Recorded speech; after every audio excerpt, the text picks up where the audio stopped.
So he's a typical movie villain. Killed his father-in-law, killed a whole lot of his 10 wives, and he killed 2 of his sons. So he's really the perfect example of the secular world. He represents the struggle between 2 kingdoms, and we all need to make that same choice. A lot of us try to straddle both kingdoms. We try to say, well, I kind of want to be in the kingdom of heaven, but I really want to be king of my own world, my own kingdom at the same time. That's why a lot of us come to church, putting on good appearances. You know, that's what you're supposed to do. Well, Herod did more than put on a good appearance.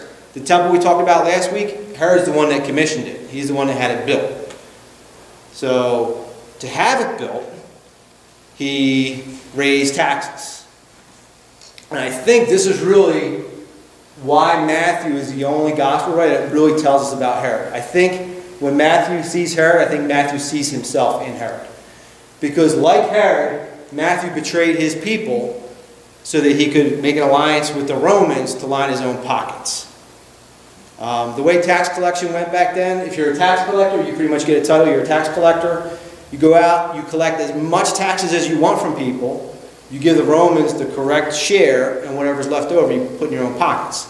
So the more you rob people, the richer you get. And Matthew became very rich becoming a tax collector. And you can imagine, because of this, they're considered like mafia thugs.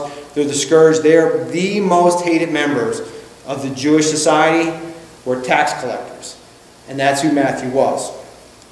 Now, it's interesting, Matthew constantly attacks the Pharisees in his gospel. But the parable we find in Luke 18, 9-14, which is the parable about the Pharisee and the tax collector, Matthew doesn't include that. Because it would kind of make Matthew appear in a good light. And I think he doesn't even want to bring any kind of honor to himself. He's ashamed of what he once was.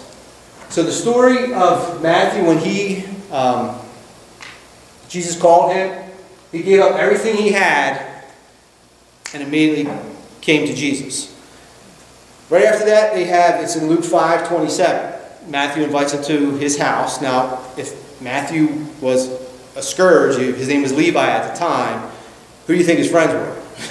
He was a scumbag, so his friends were all basically scumbags. There was probably gold-digging women and other people that didn't care about their reputation, just wanted to get rich. So this is kind of the crowd you would expect to see at Matthew's house. The priests, the Pharisees, the goody-goodies, the church people accused Jesus, well, why are you eating with a bunch of tax collectors and sinners? So his response is, it's not the healthy who need a doctor, but the sick. I've come not to call the righteous, but sinners to repentance. So Matthew's birth name is Levi, and when Jesus calls him, he gives him the name of Matthew. Matthew means gift of the Lord. So again, this whole gospel of Matthew, what he's doing is he's giving you the same choice that he had. He's presenting us with the option. You could be like Herod, and you can build your own kingdom at any cost, or you can give it all up like Matthew did and become a gift to the Lord.